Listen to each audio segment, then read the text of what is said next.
Hello everyone, आज हम start करें silicones and phosphazenes. Silicones and phosphazenes examples हैं इनऑर्गेनिक पॉलीमर्स की। क्या है ये? Inorganic polymers. इन पॉलीमर्स क्या होते हैं ये आपको सबको पता होगा, ठीक है। Poly means many, mer means part, और we can say unit also. Means polymers में क्या होता है, एक पार्ट, कोई भी पार्ट जो मैनी टाइम्स रिपीट होता है, ठीक है, रिपीटिंग यूनिट होता है, उस रिपीटिंग यूनिट को हम बोलते हैं मोनोमर, ठीक है। मोनोमर से मिलके बनता है पॉलीमर। पॉलीमर्स आपने ऑर्गेनिक केमिस्ट्री में तो काफ़ी स्टडी कर रखे हैं। आज हम स्टडी करेंगे इनऑर्गेनिक पॉलीमर्स। चलिए स्टार्ट करते हैं अपना आज का टॉपिक, सिलिकॉन्स। सिलिकॉन्स क्या होते हैं एक्चुअल में? These are polymeric organo silicon derivatives containing silicon oxygen silicon linkage, ठीक है। ये क्या होते हैं? देखो नाम से पता लग रहा है सिलिकॉन, सिलिकॉन एलिमेंट तो आएगा इसमें फिर, ठीक है। तो इसके साथ साथ ऑक्सीजन के साथ इसकी लिंकेज होती है, सिलिकॉन ऑक्सीजन सिलिकॉन लिंकेज। ये ऑक्सीजन और सिलिकॉन हमेशा अल्टरनेट पोजीशन पे प्रेजेंट होंगे, alternate silicon and oxygen atom. इनको हम पॉलीसिलोक्सेन्स भी बोल सकते हैं। क्या बोल सकते हैं? पॉलीसिलोक्सेन्स। पॉलीसिलोक्सेन्स क्यों बोल सकते हैं हम इनको, ये हम अभी नोमेनक्लेचर करेंगे तब आपको समझ में आ जाएगा। इसका जनरल फॉर्मूला हम क्या लिख सकते हैं? जनरल फॉर्मूला इसका होता है R2SiO(N), ठीक है। इसको हम ओपन अप करके लिख सकते हैं इस तरह से। रिपीटिंग यूनिट होता है ये RO, इस तरह से N टाइम्स, ठीक है। फर्दर यहाँ पे क्या आ जाएगा आगे? ऑक्सीजन, फिर silicon oxygen silicon, alternate position पे होते हैं हमेशा। को हाई टेम्परेचर पॉलीमर्स भी बोल सकते हैं। High temperature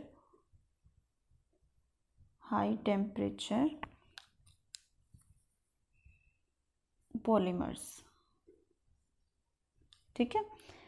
high temperature polymer क्यों बोल सकते हैं? क्योंकि ये हाई टेम्परेचर पे भी हम इनको यूज़ कर सकते हैं। These can withstand high temperature, ठीक है। इसलिए हम इनको हाई टेम्परेचर पॉलीमर्स भी बोलते हैं, क्योंकि ऑर्गेनिक पॉलीमर्स में मोस्टली आपने देखा होगा कि हाई टेम्परेचर पे जो है नहीं यूज़ हो पाते हैं, but these can tolerate high temperature also, तो इसलिए हम इनको हाई टेम्परेचर पॉलीमर्स भी बोलते हैं। इसके अलावा ये लीनियर भी हो सकते हैं। सिलिकॉन्स जो हैं क्या हो सकते हैं? मे बी लीनियर, साइक्लिक और क्रॉस लिंक्ड भी हो सकते हैं। क्रॉस लिंक्ड मीन्स ब्रांचिंग भी हो सकती है, और ब्रांच्ड पॉलीमर्स, ठीक है। तो ये था आपका सिलिकॉन्स। सिंपली आपसे ब्रीफ नोट पूछ लिया जाए सिलिकॉन पे तो भी आप इसको इतना एक्सप्लेन कर दोगे, सफिशिएंट है। इसके साथ में कुछ एक एग्जांपल्स भी आपको बतानी चाहिए मेरे हिसाब से, ठीक है। तो एग्जांपल्स अभी आपको पता लग जाएंगे, जैसे हम नोमेनक्लेचर कर रहे हैं। नेक्स्ट है नोमेनक्लेचर, कि हम इनकी नेमिंग कैसे कर सकते हैं। ऑर्गेनिक केमिस्ट्री में आपने स्टडी किया है CH4, ये क्या होता है? मीथेन। अब इसमें क्या है? सिलिकॉन है। सिलिकॉन कौन से ग्रुप से बिलोंग करता है? कार्बन फैमिली से, तो कार्बन के नीचे आता है सिलिकॉन। इसकी वैलेंसी भी 4 होगी, ठीक है। 4 होगी तो ये भी 4 बॉन्ड बना सकता है, और सेम इसी के जैसे इसकी नेमिंग होगी। जैसे SiH4 होगा तो हम इसको बोलेंगे सिलेन। इवन CH4 मीथेन से भी ज़्यादा सिंपल है इसका नेम। क्यों? क्योंकि देखो सिलिकॉन इसके नाम के ही वर्ड ले रखे हैं, और यहाँ पर कार्बन से अलग हम नेम जो है वो यूज़ कर रहे हैं। बस फर्स्ट जो है जिसमें 1 सिलिकॉन एटम होता है और 4 हाइड्रोजन होती हैं, ये इसके सिमिलर होगा। बाकी जो है कार्बन के केस में क्या होता है, इथेन, प्रोपेन, ब्यूटेन, इस तरह से इसमें ये फॉलो नहीं होगा, बस हम मीथेन की बात कर रहे हैं। अगर इसमें ये यूनिट 2 टाइम्स रिपीट होगी तो हम इसको बोलेंगे डाइसिलेन, SiH3। एक हाइड्रोजन को रिप्लेस करके हमने एक और जो है सेम यूनिट लगा दी, तो इसको हम क्या बोलेंगे, डाइसिलेन। ऐसे ही अगर एक और ऐड हो जाएगी तो हम उसको बोलेंगे ट्राइसिलेन, देन टेट्रासिलेन। ऐसे ही हम इनकी नेमिंग करते जाएंगे। क्या नाम हो जाएगा इसका, ट्राइसिलेन। अब देखो इनके डेरिवेटिव्स की भी नेमिंग कर सकते हैं हम। कैसे, एक हाइड्रोजन को सपोज हमने रिप्लेस कर दिया SiH3 क्लोरो से, ठीक है, क्लोरो ग्रुप से, तो इसका नेम क्या आ जाएगा, क्लोरो। जैसे आपने नोमेनक्लेचर स्टडी कर रखा है सेम वैसे ही आगे इस ग्रुप का नाम लग जाएगा, क्लोरोसिलेन, ठीक है। सपोज OH ग्रुप से रिप्लेस कर दिया, OH ग्रुप जब हम लगाते हैं तो क्या वर्ड यूज़ होता है, एंडिंग में OL। तो सेम इसमें भी ऐसे होगा। इसका नाम क्या था, SiH4 का सिलेन, पीछे ई हटा के हम OL लगा देंगे, सिलेनोल, सिलेनोल, ठीक है। अब बात करती हूँ मैं इसके नंबर की। जैसे यहाँ पे क्लोरो ग्रुप एक बार है तो हमने क्लोरोसिलेन लगा दिया। अगर यहाँ पे क्लोरो 2 टाइम्स होगा, जैसे मैंने लिख दिया यहाँ पर SiH2Cl2, तो इसको हम क्या लिखेंगे, डाइक्लोरोसिलेन, ठीक है। सेम ऐसे ही डाइसिलेन में भी हो सकता है, आप हाइड्रोजन को रिप्लेस कर दो किसी अदर ग्रुप से, जैसे क्लोरो से करोगे अगर तो क्लोरो डाइसिलेन आ जाएगा। अगर 2 क्लोरो ग्रुप होंगे तो डाइक्लोरो डाइसिलेन आ जाएगा, 4 होंगे तो टेट्रा क्लोरो डाइसिलेन, ठीक है। ऐसे ही इसमें अगर हम रिप्लेस कर दें इसमें एक हाइड्रोजन को OH ग्रुप के साथ, ठीक है, और लग जाएगा इसके पीछे भी, और यहाँ पर भी हम एक OH ग्रुप और लगा देते हैं। तो इसमें OH ग्रुप अब कितने हैं, 2 हैं, तो हमें इसके लिए क्या लगाना पड़ेगा, डाईओल लिखना पड़ेगा पीछे, ओल की बजाय, 2 टाइम्स है। और ये इसकी जो मेन बेस है ये क्या है, डाइसिलेन है ये, ठीक है, डाइसिलेन। ई हटा के हमें क्या लगाना है, ओल, ओल के आगे अब डाई लगाना पड़ेगा क्योंकि 2 टाइम्स है ये, तो हम इसको लिखेंगे डाइसिलेन डाइओल, ठीक है। अब ये भी जरूरी नहीं है कि एक ही तरह के सब्स्टिट्यूएंट्स लगे होंगे, ऐसा भी हो सकता है एक हाइड्रोजन को हटा के मैंने यहाँ पे क्लोरो ग्रुप लगा दिया, 2 तरह के हो गए, ठीक है। अब OH ग्रुप के लिए तो पीछे आ रहा है, सुफिक्स आ रहा है, ठीक है, क्लोरो के लिए आगे प्रीफिक्स आ जाएगा, ये बन जाएगा क्लोरो डाइसिलेन डाइओल, ठीक है। ऐसे ही मोर देन 1 टाइप के और भी हो सकते हैं जो प्रीफिक्सेस में ही आने हों। जैसे इसी में बताती हूँ मैं, इसी एग्जांपल में SI एक हाइड्रोजन लगा दी, एक मिथाइल ग्रुप लगा दिया, एक OH ग्रुप भी लगा दिया मैंने, ठीक है, और यहाँ पर hydrogen, 2 hydrogen and 1 chloro group, ठीक है। इसमें 3 टाइप के हो गए। OH ग्रुप के लिए तो पीछे ओल आ जाएगा, ये क्या है, डाइसिलेन, तो मैं इसको पहले लिख देती हूँ डाइसिलेन डाइओल, ठीक है। अब प्रीफिक्सेस में कौन कौन से ग्रुप है, मिथाइल है और क्लोरो ग्रुप है। इस अल्फ़ाबेटिकली देखेंगे हम, इनका ऑर्डर कैसे डिसाइड करेंगे, अल्फ़ाबेटिकली सी पहले आता है एम से, तो हम इसको क्या लिखेंगे, chloro methyl disilane diol. I think clear है यहाँ तक, ठीक है। अब अगर इनके ऑक्सो डेरिवेटिव की बात करें हम, ऑक्सो डेरिवेटिव, ठीक है, ऑक्सो डेरिवेटिव में जैसे देखो यहाँ पर क्या आ गया, SiO SiH3H3, तो ये क्या था, डाइसिलेन था, इसके बीच में ऑक्सीजन ऐड हो गई है, तो इसको हम बोलेंगे सिलोक्सेन,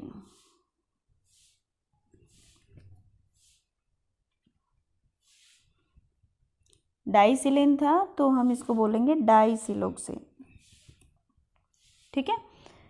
ऐसे ही सेम इसमें भी क्या है, अदर सब्स्टिट्यूएंट्स भी हो सकते हैं अदर देन हाइड्रोजन, जैसे SiO, Si, ट्राई मिथाइल लिख दूँ मैं यहाँ पे ट्राई क्लोरो लिख दूँ, ठीक है। तो इसकी नेमिंग क्या हो जाएगी, ट्राई क्लोरो ट्राई मिथाइल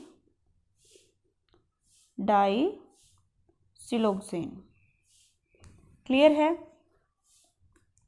अब इनका पॉलीमर भी हो सकता है, जैसे ये पॉलीमर है हमारे पास CH3 ऑक्सीजन, रिपीटिंग यूनिट है ये, ठीक है, मैनी टाइम्स है, तो हम इसको क्या लिख सकते हैं, पॉली वर्ड आ जाएगा, बाकी जो है हम ब्रैकेट में लिख देंगे।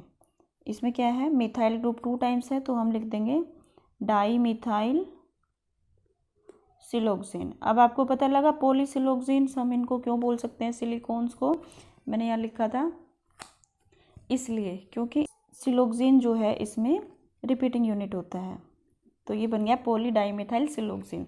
अब देखो यहाँ पे दोनों सेम ग्रुप हैं, ये डिफरेंट भी हो सकते हैं, 2 मिथाइल ग्रुप्स हैं तो एक फिनाइल ग्रुप या और कोई भी ग्रुप हो सकता है, इथाइल भी हो सकता है, तो आप उस केस में क्या करोगे, यहाँ पर naming according to alphabetical order, ठीक है। क्लियर है नोमेनक्लेचर। अब देखो क्योंकि इसमें बड़े बड़े यूनिट्स आ जाती हैं तो इनके लिए पॉलीमर्स के लिए हम एब्रीविएशंस भी यूज़ करते हैं इनके। ये रिपीटिंग यूनिट है, सिलिकॉन भी 4 बॉन्ड बना सकता है, तो आप ये याद रखो जितने ऑक्सीजन अटैच होंगे सिलिकॉन के साथ वो उसकी फंक्शनैलिटी होगी, ठीक है। इनके एब्रीविएशन हमने फंक्शनैलिटी के बेसिस पे बनाए हैं। When 1 oxygen attached to silicon atom, तब हम इसको बोलेंगे 1 ऑक्सीजन मोनोफंक्शनल, ठीक है। एक्चुअल में ये रूल नहीं है, मैं आपको बस याद करने के लिए बता रही हूँ। तो इसको हम कैसे लिख सकते हैं, R3SiO, ठीक है। अगर आप स्ट्रक्चर भी बनाओ तो ये होगी इस तरह से, टेट्राहेड्रल अरेंजमेंट होगा, R R R O, ठीक है। मीन्स चेन जो है वो प्रोसीड कहाँ से करेगी, थ्रू ऑक्सीजन, तो इसको हम बोलते हैं मोनोफंक्शनल, और इसको हम कैपिटल M से रिप्रेजेंट करते हैं। ऐसे ही अगर 2 ऑक्सीजन प्रेजेंट होंगी, R2SiO2, अगर ये प्रेजेंट है तो ये क्या है, 2 ऑक्सीजन है इसके पास, 2 ऑक्सीजन्स हैं, तो ये 2 पोजीशन से चेन को आगे प्रोसीड कर सकता है, ठीक है। तो इसको हम क्या बोलेंगे, डाई फंक्शनल, और कैपिटल D से डिनोट करेंगे। ऐसे ही सेम अगर 3 ऑक्सीजन एटम प्रेजेंट होंगे इस तरह से, इसको हम बोलेंगे ट्राई फंक्शनल, और इसके लिए हम यूज़ करेंगे कैपिटल T, ठीक है। और अगर 4 ऑक्सीजन प्रेजेंट हैं तो ये हो जाएगा टेट्रा फंक्शनल, या फिर हम इसको बोल सकते हैं क्वाड्री फंक्शनल,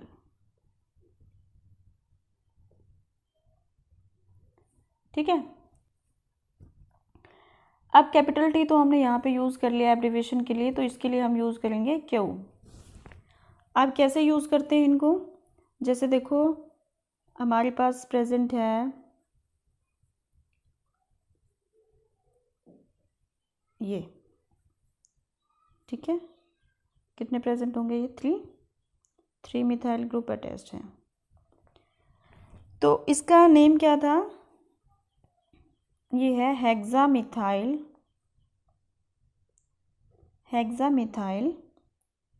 डाइसिलोक्सेन, ये नाम है इसका। आप इसको सिंपली यहाँ पे देखो एब्रीविएशन हम कैसे यूज़ करेंगे, सॉरी ये यहाँ पर 3 है, ठीक है। इसमें एक इस सिलिकॉन एटम के साथ कितने हैं, R ग्रुप 3 हैं और एक ऑक्सीजन अटैच्ड है, तो ये क्या है, मोनोफंक्शन। तो इस एक यूनिट के लिए हम M लिख सकते हैं। और फिर एक और यूनिट है, ये सिलिकॉन एटम इसमें एक और है और इसके साथ भी 3 एल्काइल ग्रुप हैं और एक ऑक्सीजन एटम प्रेजेंट है, तो ये भी M, इसके लिए भी M। तो इस तरह से हम इसको MM हेक्सामिथाइल डाइसिलोक्सेन के बजाय MM भी लिख सकते हैं। और इस तरह के बहुत सारे कॉम्बिनेशन जो हैं वो हो सकते हैं, जैसे DM हो सकता है। तो ये तो था नोमेनक्लेचर ऑफ सिलिकॉन्स। अब नेक्स्ट देखते हैं प्रेपरेशन मेथड्स। प्रेपरेशन मेथड्स बहुत सिंपल हैं इनके। प्रेपरेशंस ऑफ सिलिकॉन्स,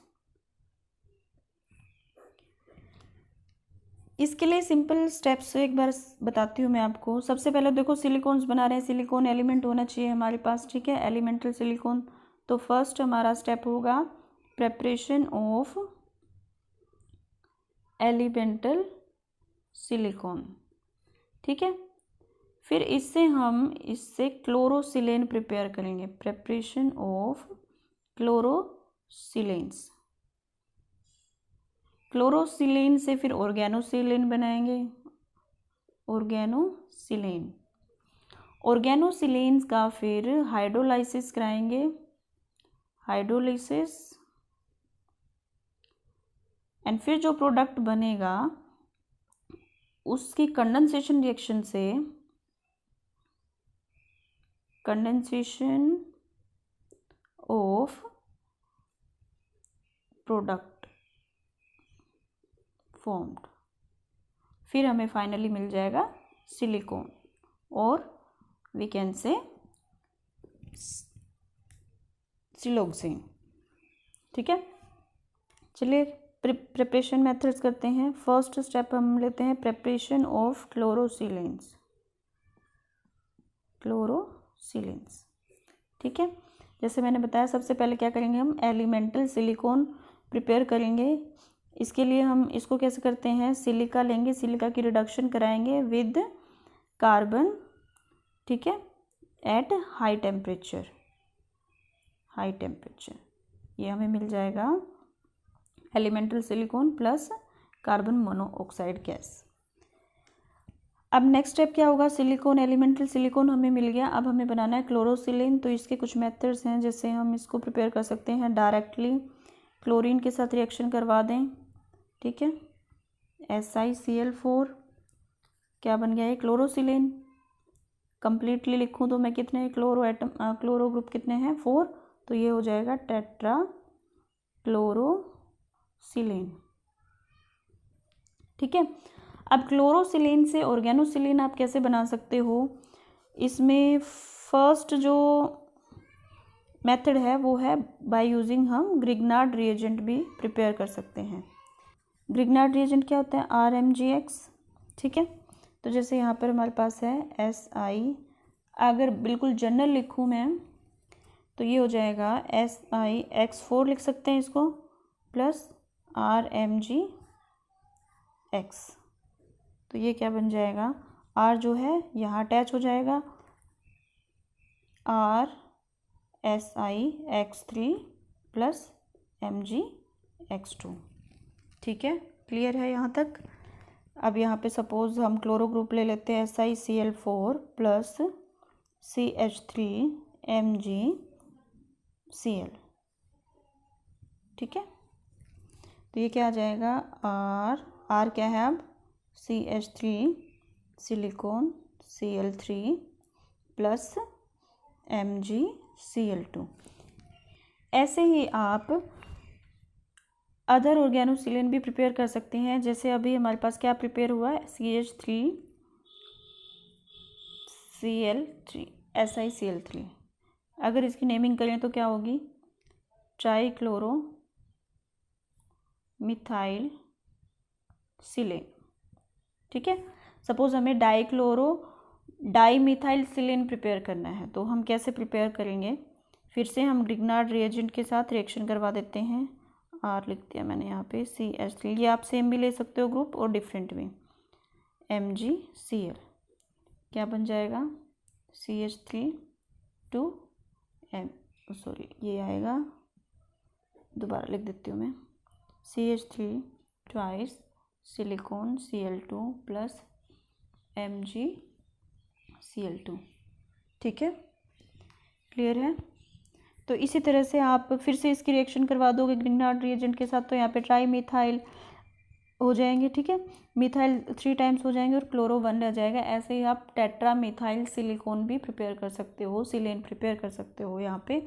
ठीक है, अब एक्चुअल में इस प्रोसेस में हमें पहले क्या करना पड़ता है, ग्रिग्नार्ड रिएजेंट भी प्रिपेयर करना पड़ता है, तो इसलिए ये क्या है, थोड़ा कॉम्प्लिकेटेड प्रोसेस होता है। इस प्रोसेस को फर्दर जो है रिप्लेस कर दिया गया by Muller Rochow process. Muller Rochow process. ठीक है, मुल्लर रोशो प्रोसेस में क्या होता है, सेम ऐसे ही हम पहले तो क्लोरोसिलेन प्रिपेयर करेंगे। क्लोरोसिलेन प्रिपेयर हम कर सकते हैं, इसमें एलिमेंटल सिलिकॉन लेंगे और इसकी रिएक्शन हम करवा सकते हैं एल्काइल हैलाइड के साथ, एन मॉलिक्यूल्स लेंगे ये। ठीक है, इसके लिए हमें टेम्परेचर लेना होता है अप्रोक्सीमेट 250 to 550 डिग्री सेल्सियस। और इसमें इस रिएक्शन में, इस मेथड में हम एक कैटलिस्ट भी यूज़ करते हैं, कॉपर।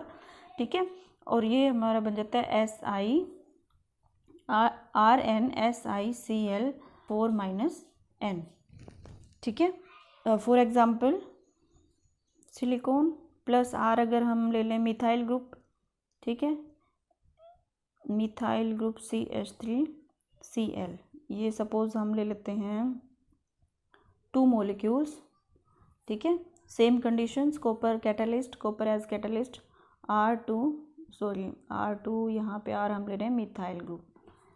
तो इस तरह से जो है ये बन गया हमारा डाई क्लोरो डाई मिथाइल सिलेन।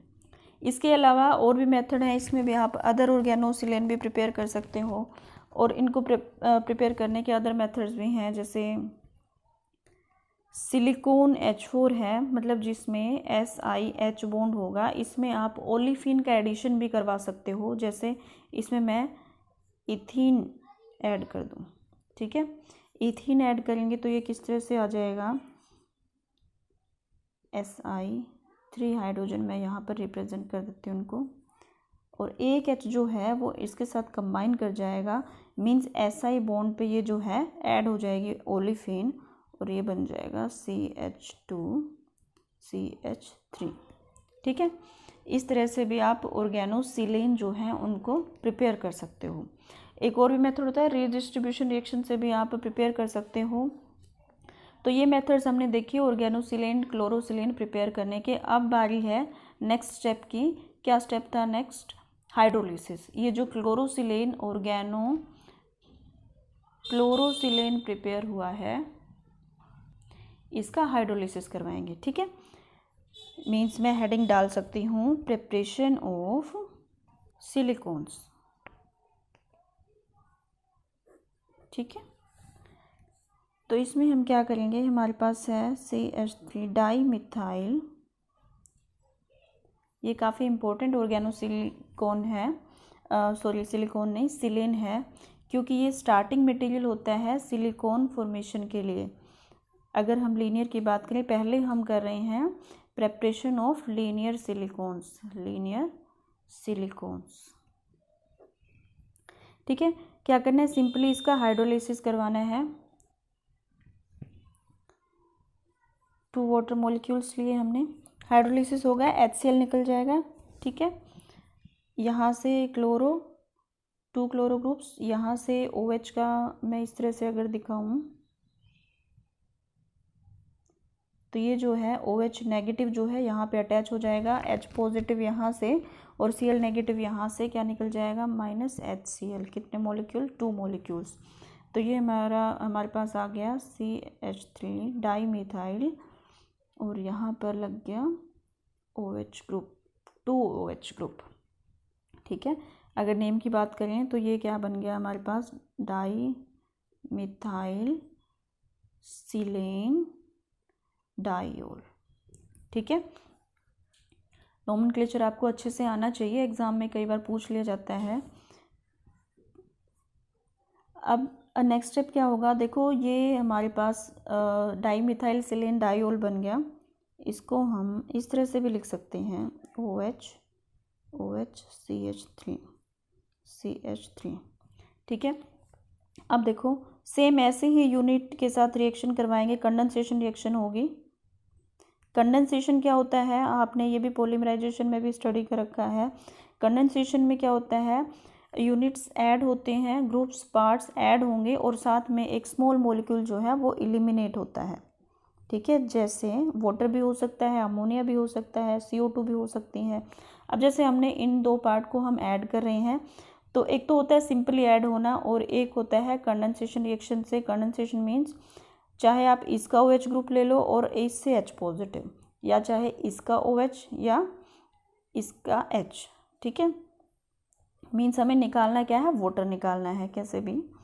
ये जो है इसमें वाटर मॉलिक्यूल जो है एलिमिनेट हो गया और ये हमारा बन गया, यहाँ इनका बॉन्ड बन जाएगा SiO2SI लिंकेज। ठीक है, मीन्स अब ये क्या बन गया है, सिलोक्सेन बन गया है।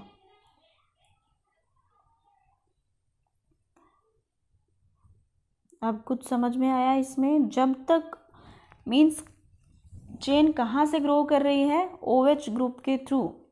तो जब तक OH ग्रुप प्रेजेंट है चेन जो है चलती जाएगी। इसमें फर्दर हम और भी यूनिट ऐड कर सकते हैं, जैसे CH3OH। ठीक है, फिर से क्या होगा, वाटर मॉलिक्यूल निकल जाएगा और ये जो चेन जो है ग्रो करती रहेगी।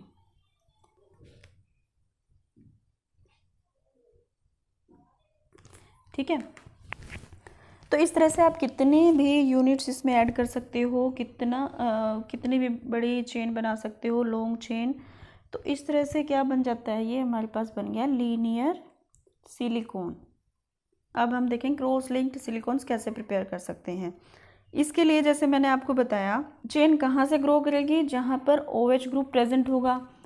अब यहाँ पर ये इस तरफ ग्रो कर सकती है, इस तरफ ग्रो कर सकती है। अगर यहाँ पे भी OH ग्रुप होगा तो क्या होगा, इस तरफ से भी ग्रो कर सकती है। ठीक है, जब यहाँ से भी ग्रो कर रही है, यहाँ से भी ग्रो कर रही है और यहाँ से भी प्रोसीड कर सकती है, तो क्या आ जाएगी, इसमें ब्रांचिंग आ जाएगी। ठीक है, तो बस यही होगा। मीन्स इसमें हमें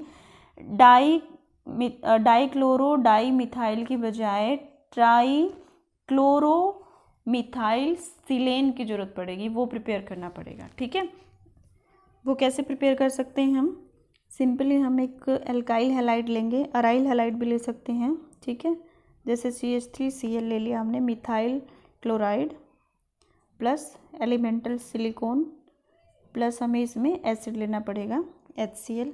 ठीक है, 2 मॉलिक्यूल्स और same copper as a catalyst and temperature इसमें रखेंगे हम 300 डिग्री सेल्सियस और ये बन गया ट्राईक्लोरो मिथाइल सिलेन। ठीक है, साथ में हाइड्रोजन इवॉल्व होगी। ऐसे ही आप यहाँ पे अराइल ग्रुप भी ले सकते हो, जैसे टेट्राक्लोरोसिलेन से भी प्रिपेयर कर सकते हैं हम, C6H5MgCl। ग्रिग्नार्ड रिएजेंट के साथ प्रिपेयर कर सकते हैं, C6H5 सिलिकॉन Cl3। ठीक है, ये बन गया। ये इसकी नेमिंग क्या आएगी, ट्राईक्लोरोफिनाइल सिलेन। ठीक है, अब नेक्स्ट स्टेप हमारे पास क्या बन गया, ये ऑर्गेनो, अगर जनरली बोलें ऑर्गेनो क्लोरोसिलेन। अब नेक्स्ट स्टेप होगा इसका हाइड्रोलिसिस, R या फिर सिंपली मिथाइल ग्रुप लगा देती हूँ मैं, SiCl3।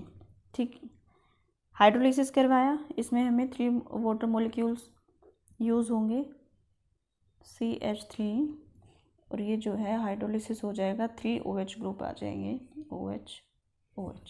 ठीक है, अब जैसे मैंने आपको बताया था अभी कि जितने हाइड्रोक्सिल ग्रुप होंगे वहाँ से चेन ग्रो कर सकती है।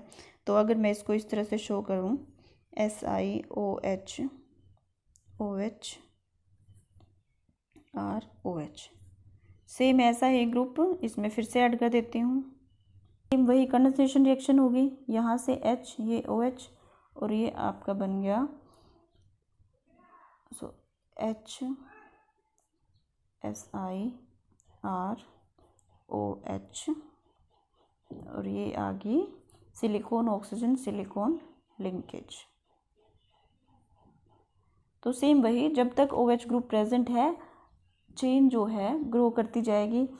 अब ये जो एडिशन है नेक्स्ट, अगर हम यूनिट या यहाँ पर भी, आप यहाँ पे भी दिखा सकते थे इस तरह से, तो यहाँ भी ये फर्दर प्रोसीड कर सकती है। सिलिकॉन OH OH OH, क्या क्या मैंने इसी को उल्टा लिखा हुआ है। तो यहाँ पर अगर हम इसमें एक यूनिट और ऐसे प्लस कर दें तो क्या होगा, यहाँ भी कंडेंसेशन रिएक्शन होगी और ये क्या निकल जाएगा, वाटर, जैसे यहाँ पे निकला था, और ये कन्वर्ट हो जाएगा। यहाँ पे मैं और भी ऐड कर सकती हूँ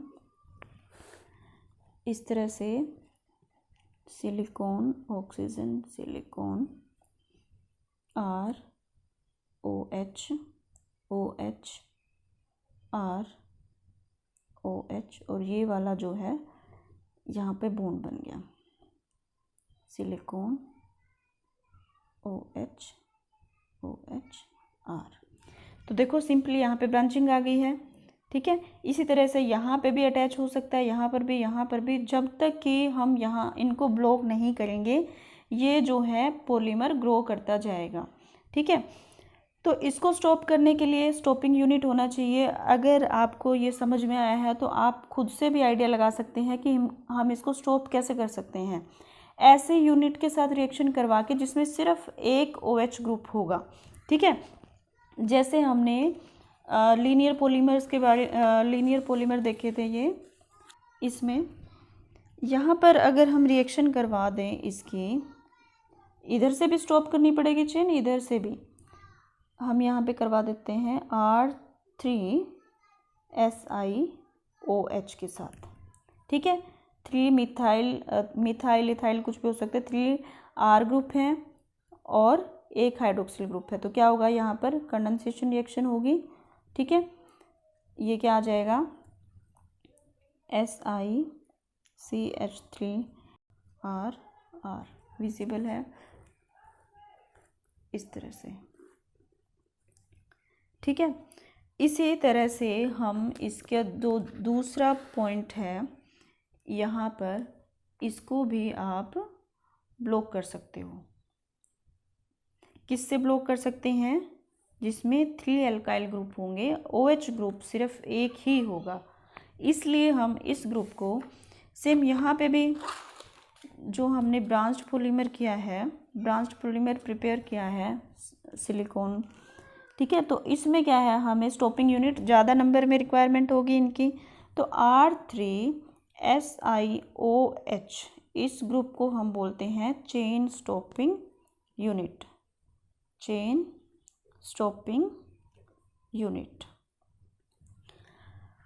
अब मैंने आपको बताया था कि ये साइक्लिक भी हो सकते हैं सिलिकॉन्स, ठीक है। साइक्लिक कैसे हो सकते हैं, ये जो हाइड्रोलिसिस वाला प्रोसेस है, अगर हम ये अंडर कंट्रोल्ड कंडीशन करते हैं तो साइक्लिक पॉलीमर बन जाते हैं। कैसे, जैसे एक टाइमर बना देती हूँ मैं, SI 3 मॉलिक्यूल्स में पहले लिख लेती हूँ,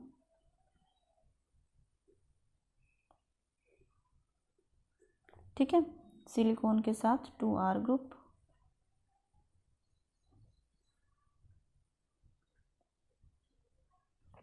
ठीक है। इस तरह से ये टाइमर बन गया। ऐसे ही टेट्रामर भी बन सकता है और इनकी नेमिंग भी कर सकते हैं हम। नेमिंग किस तरह से कर सकते हैं, फॉर एग्जांपल मान लो अगर R ग्रुप ये जो हैं,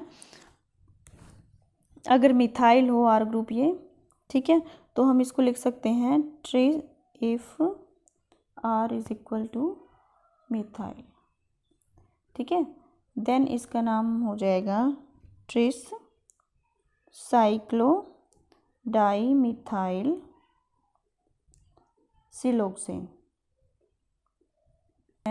अगर आपको R ग्रुप रख के ही इसकी नेमिंग करनी हो तो ये हो जाएगा ट्रेस साइक्लो डाई एल्काइल, अगर एल्काइल को, otherwise simply die oregano siloxane भी बोल सकते हो इसको, ठीक है। तो ये तो थी preparation methods of silicones. Simply इसमें देखो क्लोरो ग्रुप से ध्यान रखो आप, जितने इसमें क्लोरो ग्रुप होंगे, जैसे ये है हमारे पास R3SiO3 Cl। ये किसका काम करेगा, क्योंकि इसकी हाइड्रोलिसिस होगी तो यहाँ पे एक OH ग्रुप लगेगा, ठीक है।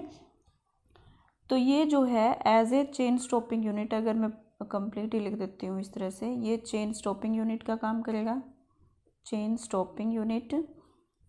और R2SiOH ट्वाइस ये होगा, तो ये क्या बनाता है, लीनियर पॉलीमर।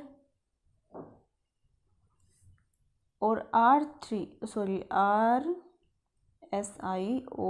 थ्राइस ये बनाएगा ब्रांच या फिर क्रॉस लिंक्ड पॉलीमर। और अगर अंडर कंट्रोल कंडीशन होगा हाइड्रोलिसिस तो बन जाएगा साइक्लिक पॉलीमर, ठीक है। नेक्स्ट है factors affecting the nature of silicon polymers. Factors affecting आपको कभी भी बताने हो तो आप जिसके फैक्टर्स अफेक्टिंग बताने हैं उसके ऊपर ध्यान दो, ठीक है। कैसे, जैसे यहाँ पे हमें फैक्टर्स अफेक्टिंग सिलिकॉन पॉलीमर्स के बारे में बताना है, तो सिलिकॉन पॉलीमर्स क्या होते हैं आपको पता होना चाहिए, उनमें उनका जो कॉन्स्टिट्यूएंट पार्ट्स हैं वो क्या है। जैसे सिलिकॉन पॉलीमर्स में हमने देखा है silicon atom, silicon element present है, ठीक है, R ग्रुप प्रेजेंट है। और पॉलीमर जो है उसकी चेन, कितनी चेन कहाँ तक ग्रो कर सकती है, उसमें स्टॉपिंग यूनिट भी चाहिए। तो सारा जो फैक्टर्स हैं यही होंगे अफेक्ट करने वाले, ठीक है। तो चलिए एक एक करके डिस्कस कर लेते हैं इनको।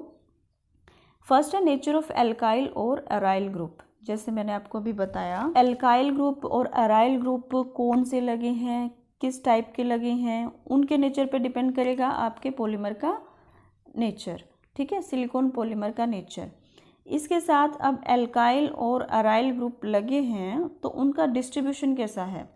डिस्ट्रीब्यूशन मीन्स अगर आपके पास एक से ज़्यादा टाइप के R ग्रुप लगे हुए हैं तो R सपोज यहाँ पे मिथाइल ग्रुप है, ठीक है, यहाँ पर सपोज फिनाइल ग्रुप है, यहाँ पर फिर मिथाइल ग्रुप है, यहाँ पर मिथाइल है, यहाँ पर फिनाइल मान लो या मिथाइल मान लो, डजेंट मैटर, हम कुछ भी लिख सकते हैं, कोई सा भी ग्रुप लिख सकते हैं, कोई भी R ग्रुप, ठीक है। यहाँ पर इस तरह से भी, तो ये एक तो फिनाइल ग्रुप चाहे एक तरफ है, कितने एटम के बाद रिपीट हो रहा है, कितने यूनिट के बाद रिपीट हो रहा है, तो इनका अरेंजमेंट कहाँ पर प्रेजेंट है ये भी सिलिकॉन पॉलीमर के नेचर को अफेक्ट करेगा। नेक्स्ट, इसके जो स्ट्रक्चरल यूनिट हैं, जैसे ये रिपीट हो रही है, स्टॉपिंग यूनिट होगा, इनकी जो टाइप और इनकी प्रॉपर्टीज़ पे भी डिपेंड करेगा, क्योंकि जिनसे मिलके बना है उनके नेचर पे तो डिपेंड करेगा ही करेगा, ठीक है। इसके बाद जो क्रॉस लिंक्ड पॉलीमर्स हमने देखे उसमें क्रॉस लिंकिंग का एक्सटेंट कितना है, उस एक्सटेंट पे भी डिपेंड करेगा, कितनी ज़्यादा क्रॉस लिंकिंग हो रही है। लेंथ ऑफ चेन पे कैसे डिपेंड करेगा, लेंथ ऑफ चेन अगर शॉर्ट है तो उनको हम बोलते हैं ऑयल्स, ठीक है। मींस लेंथ के अकॉर्डिंग भी फर्दर सिलिकॉन पॉलीमर्स को कुछ टाइप्स में डिवाइड कर रखा है। अगर लॉन्ग चेन होते हैं तो उनको हम बोलते हैं इलास्टोमर्स, ठीक है। तो इस तरह से लेंथ ऑफ चेन भी अफेक्ट करती है। इसके अलावा एक और फैक्टर होता है जो मैंने यहाँ पर नहीं लिखा है, वो होता है प्योरिटी ऑफ सिलिकॉन एलिमेंट, ठीक है। सिलिकॉन एलिमेंट जो हम यूज़ कर रहे हैं इसमें, वो प्रिपेयर जो किया है वो कितना प्योर है ये भी अफेक्ट करेगा, ठीक है। नेक्स्ट टॉपिक हम नेक्स्ट लेक्चर में करेंगे। Thank you.